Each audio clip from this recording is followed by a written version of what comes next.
All right, Josh Smith here. We're live from Flat 5, my studio. And today I'm talking to one of my favorite musicians that I've found in the last few years. I'd seen him play, on social media, of course, but I finally got to see him play live on Joe Bonamassa's Keeping the Blues Alive at Sea cruise a few years ago and just blew me away. He comes from a long line of musical heritage, and he's got a tremendous individual style. He's a slide guitar player. He's just really great, and I really hope you guys check out his music after this. But I'm talking about AJ Ghent. He's in Atlanta. Hopefully it's not too hot there, man, but I hope all's well, and I just want to thank you for coming on, man. Hey, I appreciate you having me. It's actually beautiful here now. It was pretty humid, and crazy, but now everything is mellowing out just fine. Nice. Yeah, here it's unbelievably hot, and all the fires and all that. It's crazy out here right now. Yeah, how's that going, man? Are you staying safe and healthy there? We are staying safe, but it's like it'll just be raining ash for days, like cars covered in ash. Wow. Yeah, it's crazy. Wow. Yeah, Man, that I can imagine. yeah You it's keep everything safe. We need you around, so you definitely got to stay safe, all right? Oh, thanks, man. So, dude, I first saw you play definitely on Facebook or Instagram or something like that and was just blown away. So, I first heard your family. I think maybe I grew up with Derek Trucks and we knew each other very young, and he would talk about Aubrey. And I think Yeah. he was the first one to play me his music. And of course, I was floored the first time I heard it. And, I just got to know kind of obviously you probably had the guitar put in your hand when you were born, but I'm just wondering how you see it looking back. Like when did it become a real thing that you wanted to do, or was it just expected of you, or when did it take hold and you fall in love with it personally?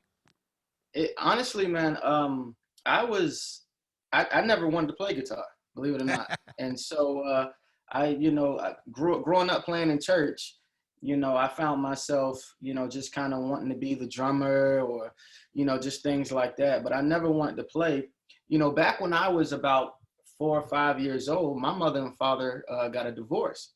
So Hmm. I didn't even grow up around my dad, Okay. and so one day I found myself speaking with him, and I was talking to him about music and all of that stuff like that, and a guy by the name of Bob Stone handed me a CD because my dad had done a few different recordings, Yeah. and because I didn't live with him, all I was able to learn from was what was this CD that he had given me.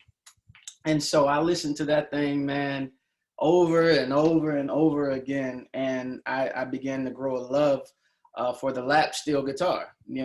and so from there, man, it just went on and on and on and on. So, yeah, so I didn't want to play guitar. I didn't want anything to do with that. It was just kind of like, between drums and playing basketball until I realized I wasn't going to grow anymore.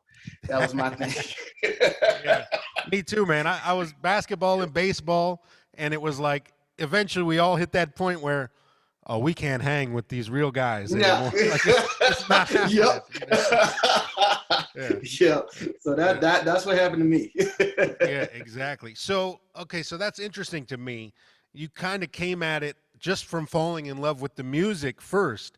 And I Yep. know this from having a son. He has absolutely no interest in playing guitar, like zero. Has never even picked one up. Doesn't and no try. And he hates it because whenever he's anywhere with me, the first thing anyone will naturally say when they meet him is, "Oh, do you play guitar like your dad?" You know what I mean? Yeah. And he Yeah. hates that question. He hates getting that question. So, you came at it kind of not having that. It was just you fell in love with the music, and that's really cool, man. Yeah, yeah, yeah. It was definitely one of those situations where, I literally heard the sound, and of course hearing it in church, but not growing up literally with it in the other room. Right. I genuinely, heard a voice within it, and it took me, man, to you know to heaven, so to speak. Yeah. So then when did you actually get the first guitar? When did a guitar come into your hands and you start kind of, figuring it out? I was man, I think I might have been 10, about 10, 11 years old. I'm a late bloomer, right? I'm some time later. I didn't get the early start. And what happened was my cousin, he played lap steel guitar, and he had a birthday coming up. And so his aunt had given him the option, hey man, you want a new guitar, or, you know, do you want a dog? And so I was praying at the time that, you know, he would, you know, get the new guitar because I would get his old one. Nice. You know, and so he, you know, thank God didn't choose the dog, the puppy that day. And so I got his old one. It was an old mellow bar lap steel guitar. And and I played that thing, man. I didn't even, starting out, I didn't even have, this is how, you know, how beginning stages, you know, I figured this whole thing out. I used to play with a AA battery for my slide. Because I never knew that I was supposed to get an actual, you know, steel bar and all of that stuff, you know. So I played with a AA battery, and of course those got expensive buying every other day because it gets all scratched up. So those were my years of, you know, picking the first lap steel, you know, guitar in my hands and going for it. That's crazy, man. A mellow bar is a pretty good instrument, though, to have for your first instrument. Yeah. It was nice guitar, you know. I no longer have it, but I think I might have sold it for a distortion pedal or something. Oh, you man. know. We've all been there as well. We've all been there. Yep. Oh man. So did you just dive in head first after that? Were you in love like immediately when you got the guitar, and was it hours and hours a day like it is for all of us? Oh yeah, man. I didn't have after that, my childhood was, you know, thrown out the window. All I did was play guitar. You know, you know, there were some times, of course, where I would still, you know, bounce the ball, you know, here and there, but you know, I missed out on prom, I missed out on grad night, I missed out on so much because my dedication was to this particular instrument. You know, it was something so special and spiritual about it for me until I just I didn't want to do anything else. Yeah. Yeah. I know the feeling. I mean, it's like literally like being struck by lightning. You just know this is what I'm meant to do, and I'm never doing anything else. It don't matter, you know. Yeah. Ever again. Ever you again. can't make Ever it. again. Yep. Exactly. Yeah. So, okay. So how's it progressed then? When do you start playing in church, playing guitar? And when do you start, like, you know, kind of getting into gigging situations and playing with other musicians? I get to church, and you know, my family had left this particular church denomination, and one day the pastor came to my house, and you know, she found out that I was playing, you know, the lap steel guitar. So of course, by, you know, my father and then my grandfather and then my great uncle being like pioneers with this particular sound in that church, you know, they just knew that I was going to be good. So they found out that I was playing. You playing the steel guitar, boy? Right. You know, so you know, they invited me over to a Christmas program, and I played. That was my first service that I actually played the guitar. And you know, I don't think it sounded great. At least that's what I'm told years later. At the time, I thought I was just terrific. Right. And you know, so I began to play. You know, from there, you know, of course, time goes on. I started to play revivals, and before you know it, and I was playing all over, you know, the city. I was, you know, from the parades to the church services to, you know, anywhere. And you know, one day I walked into a music store, and little old guy, man, you know, he was in the back. He was a guitar teacher. He comes out and he's like, you know, man, you sound good, because I'm in there messing around on an amp, and he's like, you sound good. You know, what's your name and all that? And I told him my name. So he said, man, your dad's Aubrey Gent. I was like, yeah. And so he invited me over to this open jam, this blues, my first blues open jam. And of course, you know, being from church, this was, you know, kind of like a big no-no, right? Right. And so I go in, man. It's a, you know, this was back in the time where you could really smoke in the the blues place. So everything's smoked out, and I'm in there, and so I play. I get on stage for open jam, and from that point, my music career started. Right, Yeah. I came up with the name Jay Wonder. If you've seen that on the internet under any Uh-huh. older videos, that was something I was going by. Yeah. And I wanted to do music. It was that was Uh-huh. the thing. So Yeah. I was still late because I didn't know anybody, and so I had to run through all of the bad managers and stuff like that. Sure. you know but during that time, and from there it got to a point where I moved to Atlanta, years later, and I was able to jump on a lot of great situations. So, And a how old were whirlwind of you? situations. How old were you at that first Shucks. blues jam? I was about I wasn't old enough to be in there. I can guarantee you that. Yeah, right, right. Like all of us, right? You know, Yeah. I had to be like 14, 15, Yeah. around that Yeah. age. Yeah. And, and I was, I can remember back then, man, learning about tube screamers and, Yeah. uh, just a PV, I believe it was a PV Classic, man. Those are ones with the tubes, right? The Yep. Yep. Tweed PV, Yeah. man. Yep. PV And growing up in Classic. the Yeah. church, yeah, we didn't use that stuff in the church, man. We was using like PV Sessions and Nashvilles, Yeah. stuff like that. Session, Anything that was Nashville, just loud. Bandit, Stage, all those. Exact. Yeah. Yeah. Yeah, man. Anything that was solid state and loud. So, Yeah. I was really late to the party with learning all of this great gear that was out there, man. When I discovered it, it was a wrap, So I was Yeah. around that, that age when I really picked it all up. Well, dude, so tell people I can, to some degree, as a blues guy from where I come from, I face a lot of, certainly as a kid, I faced a lot of like blues purists and historians. Whereas I started to get into jazz and get into rock and roll and country and bring all these other influences into my playing, they would look at, with their nose up at me like I wasn't playing the blues anymore. I can't relate so much to coming from a strictly gospel world and all of a sudden, like, changing my name and playing so-called secular music or whatever, like what Sam Cooke, I can't imagine what he went through at that time when he made the move. But to just explain to people how that's still really a thing, like moving out of that world. I mean, shucks. First and foremost, as far as when you come from a place where you're taught a certain thing, and you start growing mentally, spiritually, and all of that, you find yourself saying, this ain't right.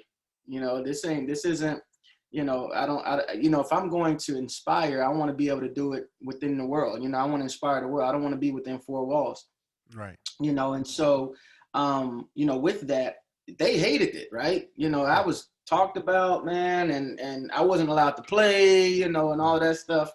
And, but I didn't care because, wherever I was, that became my sanctuary. Wherever I played, that was my church. And so, from there, of course, it was a huge, the ability to transition from the gospel sound and all of that into the blues.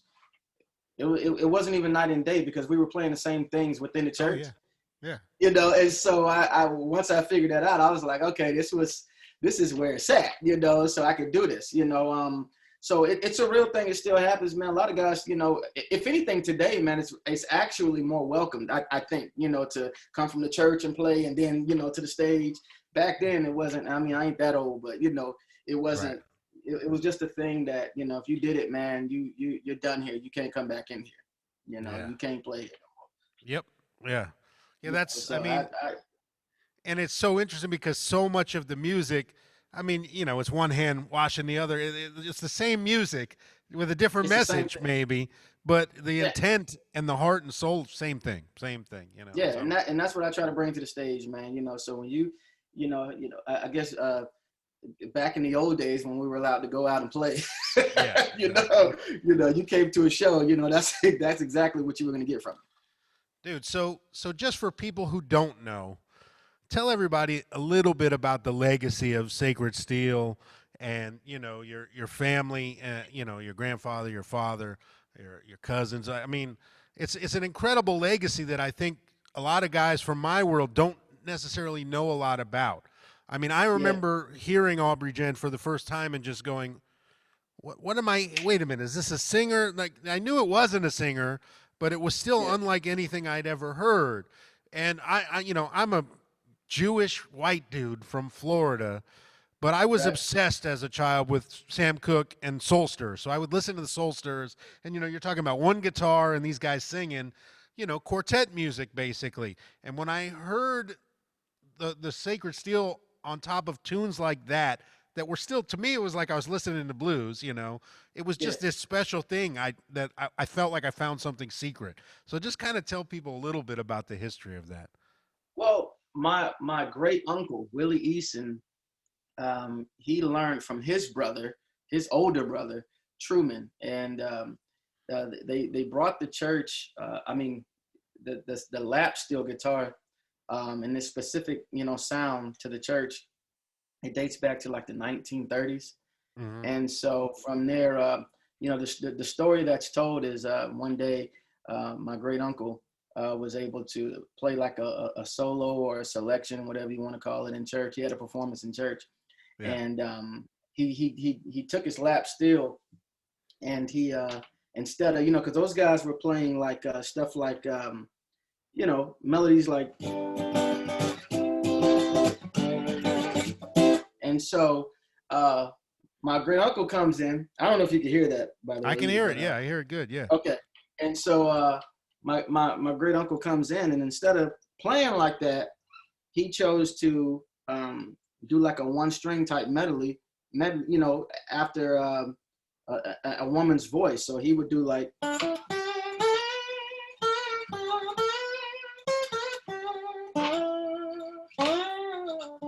stuff like that, and everybody went crazy because they had never heard anything like that in the church. Right. And so from there, my grandfather comes in, and my grandfather he starts, I consider him like the Jimi Hendrix Oh yeah. of church, back in that day, man, because he would come in with a radical, like more of a radical sound, like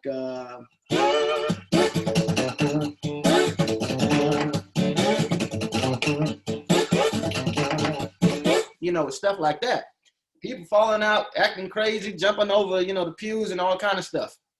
And so he kind of brought what you would call sacred steel, that sacred steel sound. He is the Yeah. pioneer from, for that sound. So if you hear that, it comes from Henry Nelson. Yeah. And so and from there, my dad comes in, and he did something really special because he was one of the first to actually come from the church and start playing, at blues festivals. And Yeah. I remember back, years ago, man, when we when everybody found out that he was going to Switzerland. That was a big deal. You know what I'm saying? Like he's going to Switzerland, what? And so Yeah.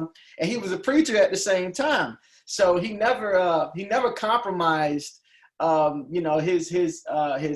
his preaching and all of that stuff with talking about the I would say the woman blues, Yeah. maybe leaving you and stuff like that, Yeah. Yeah. but Right. he kept it gospel, right? So and his whole thing was he took in my opinion, that one string, he took stuff like that, man, and he ran with it. Yeah. And here I am today from it, so it's Yeah. that's a brief story of it. Well, So dude, it's an amazing lineage that you're a part of, and it's crazy how things like that get passed down within a family. Like, it's yeah, amazing how a family can basically invent something and it just becomes part of the fabric of that entire family. It's not just music, it's the life of that family. It's like it's a huge right, part of that family. Yeah, yeah. it's amazing, man. Amazing. It's And a obviously, I'm proud to even you to be a part of it, man. I don't take it for granted, and I stay humble within it, because if it wasn't for them, I wouldn't be here, even doing this today. So it's definitely an amazing thing, and I try to spread the word, if you and will. you're spreading the word, and you're also bringing it into, like you said, not it's cliche to say, oh, I'm bringing it into the future or whatever, but you're Right. bringing it into, different grooves, different styles of music, a little bit different tone, and just your own sound within this world and this legacy that you have. And that's got to be a difficult thing to do because you want to do it proud, basically, but you also want to be your own Yeah. man. Yeah. Definitely want to be your own man. I definitely Yeah. want to do that, but Yeah. I wear the name proud, man, and those guys don't get enough credit. A lot of people don't know about them, so Yeah. if I got to wear the name and talk about them all the time, along with myself in it, I'm happy to do it. Yeah, man. So okay, so now you're playing blues, you're writing music, you've got an artist name, you're out there, you got managers, you got gigs. When does it, kind of click and do you start feeling like you found your sound? Well, wow. I want to say this was actually before I moved to Atlanta. I'm from in a little place called Fort Pierce, Florida. Yeah, I'm Years very later, familiar. Yeah. yeah, and so I moved up to West Melbourne some years later, and I ran into this company in Titusville called Gold Tone, Uh-huh. and Gold Tone, they make banjos, but they also had a lap steel line, that they were, putting out there, and so it was a I think it was a LS8, I believe that's what it was, guitar, and I at that point everything, that the whole, guitar being on legs on my lap, pedal Right. steel, all of that stuff went out of the window.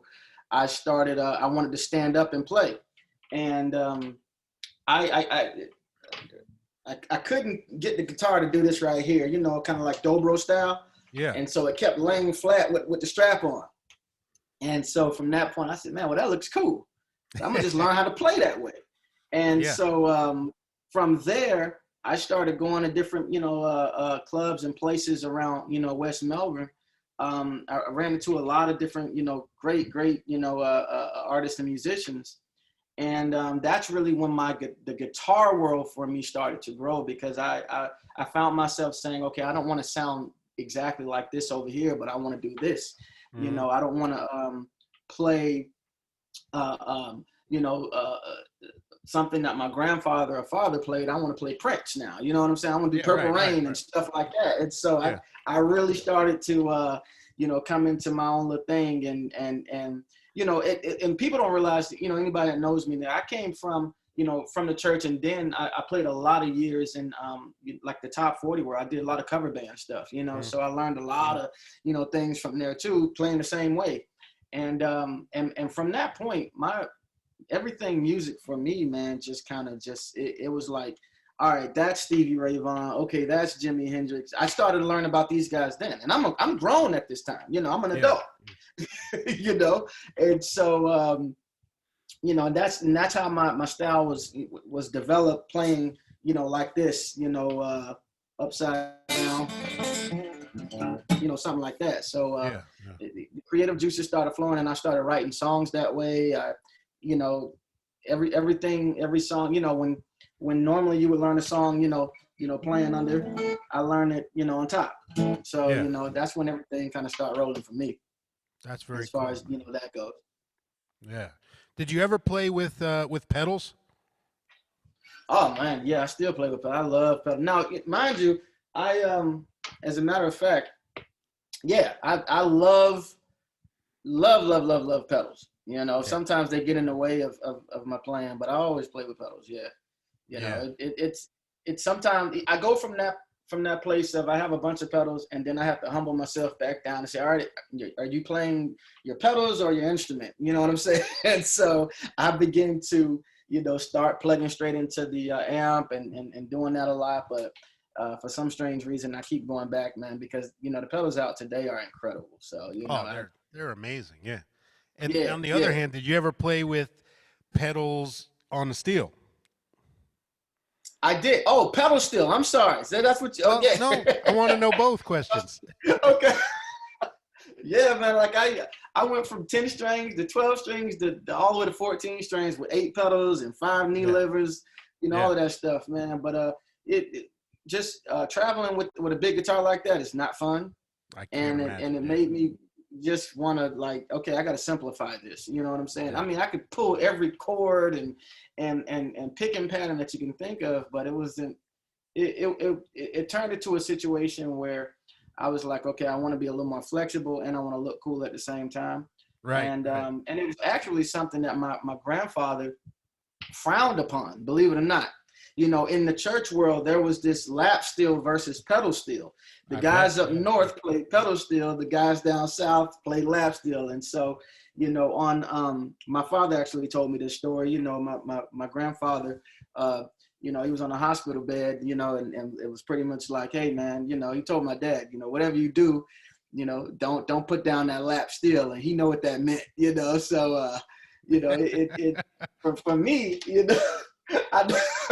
I know he would have really been frustrated with me coming with the pedal steel, yeah. but yeah, I play pedal steel and all of that good stuff. Man, have you seen? I saw recently, Junior Brown has that double neck with the telly on the top and the pedal steel on the bottom, and it Yes, doesn't have pedals. It's just a steel like a lap guitar, and he hangs over like you. But I saw recently Michael Stevens made him one that has like pedals you can attach to it that stand up. He really, still holds it with a strap like a regular guitar, but it has like some pedals he attaches to it that and then he can step on. And it was like, whoa, really. that's really cool. Now that's Yeah. I gotta check that out. That sounds really cool, man. I mean, shucks, I I haven't seen that. That's amazing Yeah. within itself. I'm into, like, crazy stuff like that, man. You So dude, you got to check that out. Yeah, Michael Stevens made it. He's the same guy who made the original ones for him, so yeah. wow, okay, okay, awesome, wow. I definitely gotta check that out, man. Yeah. That's what's up. And he's an Ah. incredible player, by the way, too. Oh yeah, yeah, yeah. Underrated player. Underrated player. Yeah. Yeah. All right, let's get into Yeah. our 10 questions. All right. All right. When you first started learning and playing, what was the first thing, lick, song, whatever, that kind of when you got it under your fingers, it was that moment of I can't believe I just figured this out. This is the coolest thing ever. It really set the hook and there was no going back. Wow. Okay. It was all right, you can hear that, right? Yep. Yeah. Uh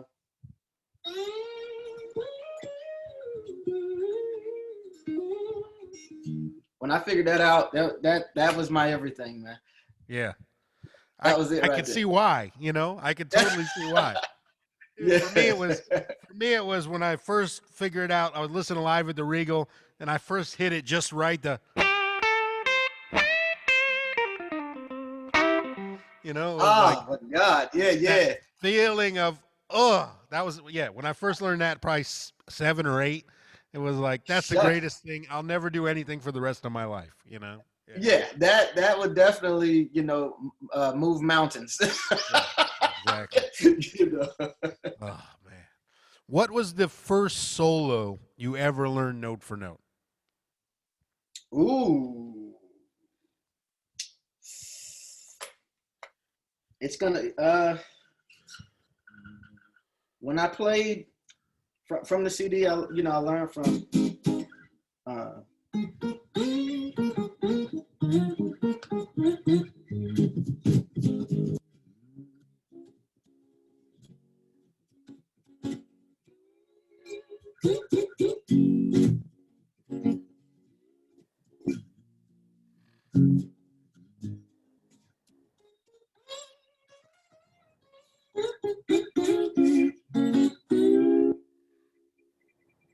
like something from a Sacred Steel CD. Yeah, you yeah. know, But I like mean, that. it's the kind of That thing you'll never forget, right? Like you could play it. Someone call that song or whatever. You'll never forget it for the rest of your life. never, never. Yeah, That's kind of embedded in yeah, me. Yeah. yeah. Man, that guitar sounds nice, man. I listen. I'm hoping it doesn't sound too muffled and all of that stuff. So I'm plugged Yeah. into Logic here, and so hopefully it's coming You and across Kirk, well. man. You and Kirk both going all PRS on me. I suckered with a few PRSs, and I said, man, that sounds real good, you know. Yep, But yep, yeah, yep, great guitars, man. So yeah. you might have to come on over now. Oh You shit. All right. Oh man. All right. What's the first thing you play every time you pick up a guitar? Do you have like a little pet thing that just comes out no matter what and you can't help it? Or like maybe when you're I trying a guitar, do you have something that, helps you know if this guitar is any good? Yeah, and it gets to a point where I annoy myself even when I do it, but it's a bad habit, really. It's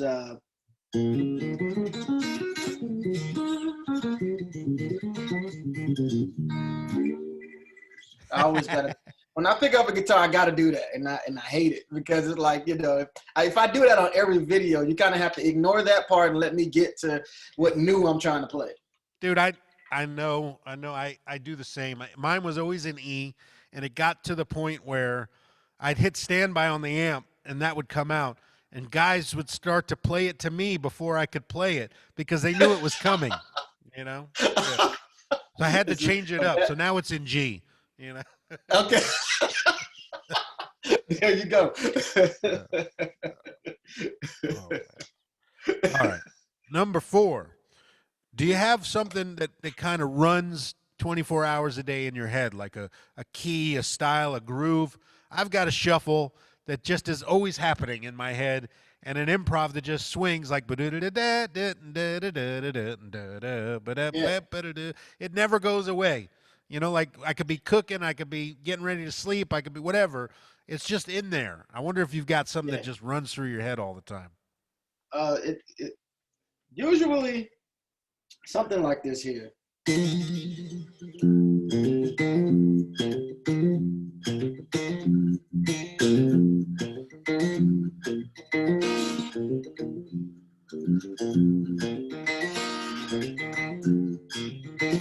Like, for some reason that right there just that's my get up in the morning. And what do you call that groove? What would you could call That, that? that's actually, well, it's a groove to my song "Love Me No More," Okay. All and right. so I wrote the song years ago, but it's something about it that just it really sticks with me, man. And Yeah. that's one of those things. It's kind of like when it's time to write a new song, get that out of your head, man. Yeah. You can't play the same lick on new songs. I mean, I guess Yeah. you could, but whatever. Yeah. Yeah. Oh man. All right. Well, we talked about this one already a little bit, but I'll ask it again, kind of, because I know for me there was like a light bulb moment when I felt like I started to find something that was 100% me, and it was like the mix of the blues kind of love and history that I had and respect for blues with jazz, harmony and knowledge, and then starting to come up with new techniques like mixing hybrid picking and the country thing. When I started to mix those three things together, I felt like I found my voice and I needed to go further that way. Was there a similar moment or something when you kind of knocked a wall down and you felt like that's it, I'm going that way? When I picked up actually an electric guitar and played slide the way Yeah. I'm doing it, that was groundbreaking for me, man. Because coming from a steel guitar world, Yeah. it was unheard of. You know what I'm saying? Uh-huh. Even with me using now a glass slide versus a steel bar, I don't do anything traditional from that world anymore, other Right. than some of the sounds that I do. But Yeah. that to me was kind of like just now you're getting it, AJ. Now you're figuring out Nice. music, man. You're coming into yourself for real now. So that was that moment. Nice. So weigh in on the steel versus glass, man. I got to know your opinion. The glass is something organic and warm and just very, I use that word spiritual again, to me. Um, Plus, it gives me the ability to play underhand. I can, as well versus using, the steel bar can Yeah. sometimes be a little, just like steel, Yeah. and not wood, or warm, Well, so. plus you have way more control of your other fingers when you're playing with it on a finger as opposed to holding a bar. I mean, yeah. Exactly. So I can't get a glass out of my hand now, even if I wanted to, man. So that's I I prefer that. Nice. Others might disagree, but whatever. I, you know. I'm with you. I'm with you 100%. Sometimes steel is the right sound. Normally, it's if for me, it's more of an aggressive sound, whereas glass is a more vocal and organic sound, like you said. I think Exactly. personally. Exactly. It is. It is 100%. All right, what's your biggest weakness as a guitar player? Mine is Ooh. acoustic guitar, pretty shit, like trying to be James Taylor, intricate, finger picked, arpeggios. That's my kryptonite. What's yours? Ooh. Um. Wow. That's a great question, man. Well, making sure that when I'm playing, I'm this slide isn't turning too much, right? I don't know if you can Ah, see that. yeah, Because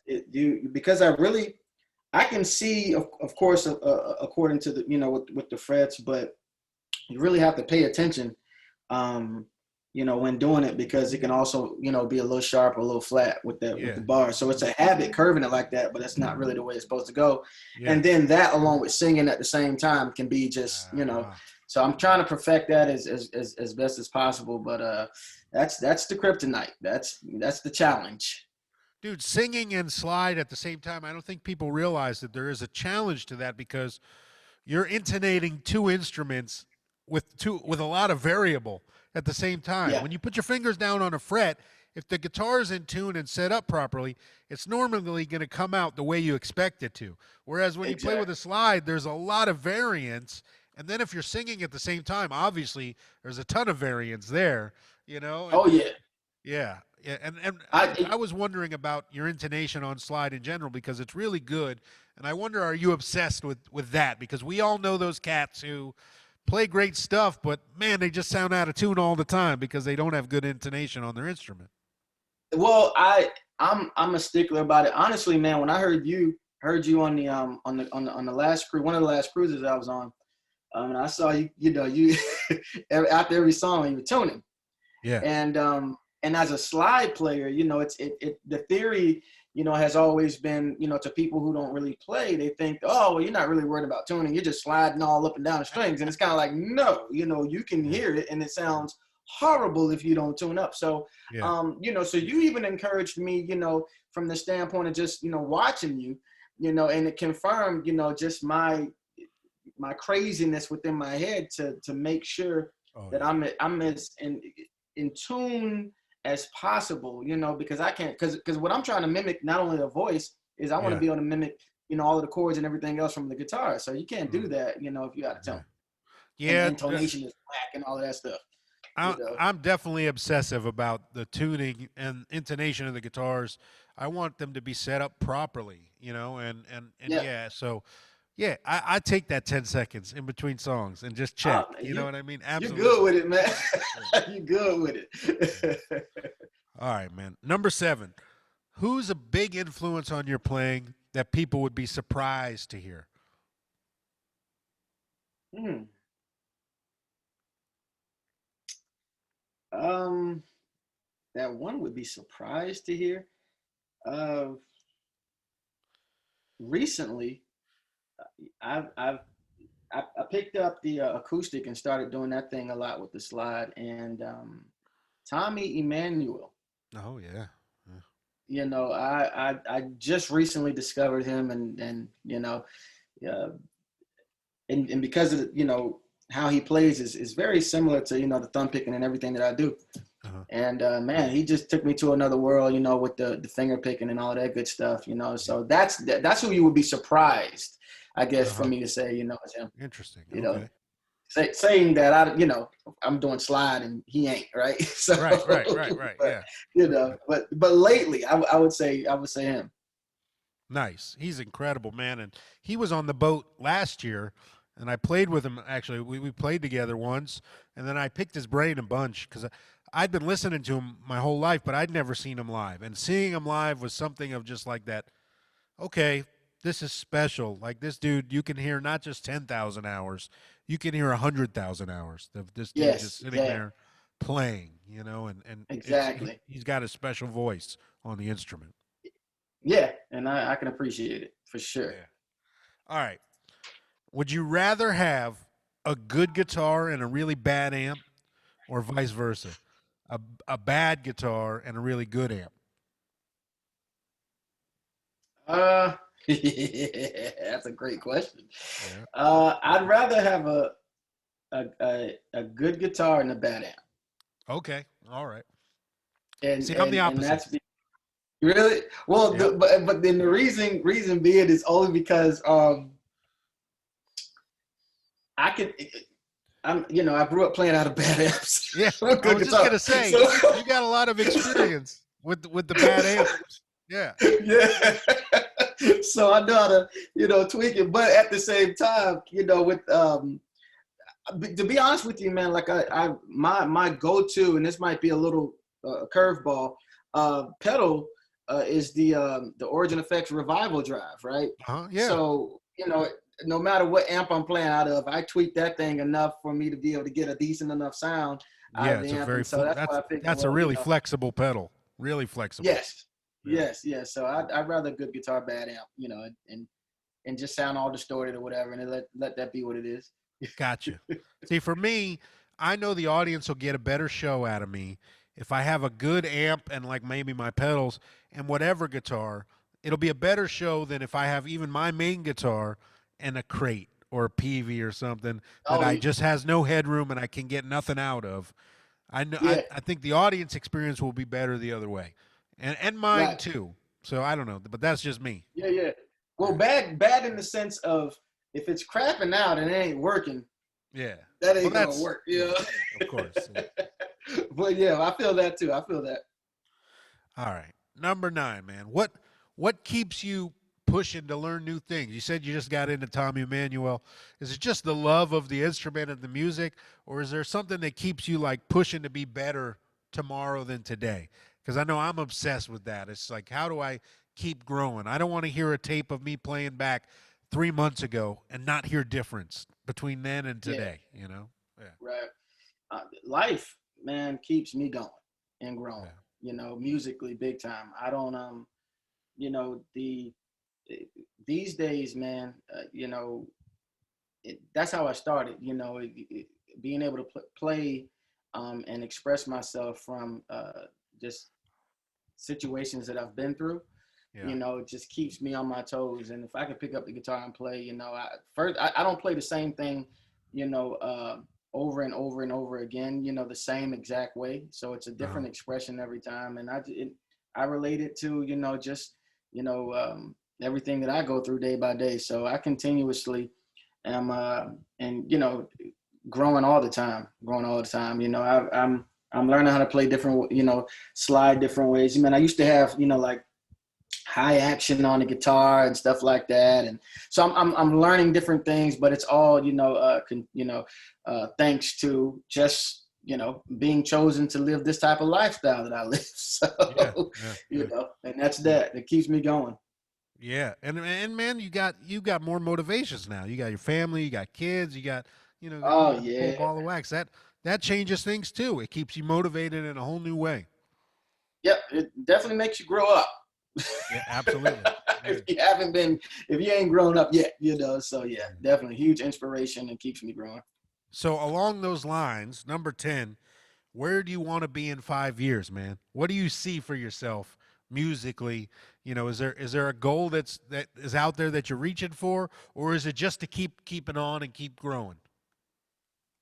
Man, my goal in music, period, man, is just to be a blessing.